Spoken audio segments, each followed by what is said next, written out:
ഇറങ്ങാനും പൊട്ടിയാലുള്ള അവസ്ഥ ചിന്തിച്ചിട്ടുണ്ടോ? പിന്നെ കേരളമില്ല. ഡാം പൊട്ടിയാൽ കേരളത്തിലെ 6 ജില്ലകൾ ഒഴുകിപ്പോകുമെന്ന് മാത്രവുമല്ല, മണ്ണിൽ പുതയുന്ന 35 ലക്ഷം മനുഷ്യരെയും അതിന് തത്തുല്യമായ മൃഗങ്ങളെയും 48 മണിക്കൂറിനകം സംസ്കരിക്കാത്ത പക്ഷം അവശേഷിക്കുന്ന ജില്ലകളിലെ മനുഷ്യർ പകർച്ചവ്യാധി മൂലം ഇല്ലാതാകും. എന്നിട്ടും അവസാനിക്കുന്നില്ല. ഒരുപക്ഷെ ഈ 6 ജില്ലക്കാർ വേഗത്തിൽ തന്നെ മരിക്കുമായിരിക്കാം. പക്ഷേ മറ്റ് ജില്ലക്കാർ ഇഞ്ചിഞ്ചായി ഇല്ലാതെയാകും.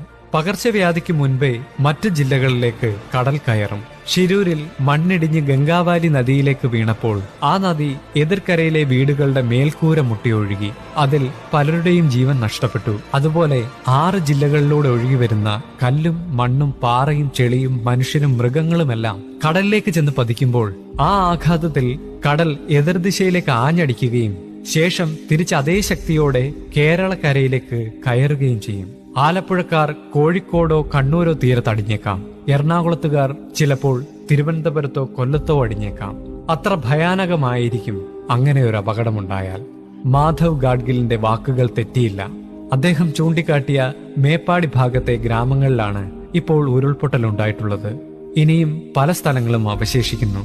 അതിലേറ്റവും ഭയാനകം പെരിയാർ മേഖലയാണ്. ഇത് ജനങ്ങളെ ഭയപ്പെടുത്താൻ പറയുന്നതല്ല, ഇതിന്റെ ഗൗരവം മനസ്സിലാവാത്ത ചില ആളുകളിലേക്ക് എത്തിക്കുക എന്ന ഉദ്ദേശം മാത്രമേ ഉള്ളൂ.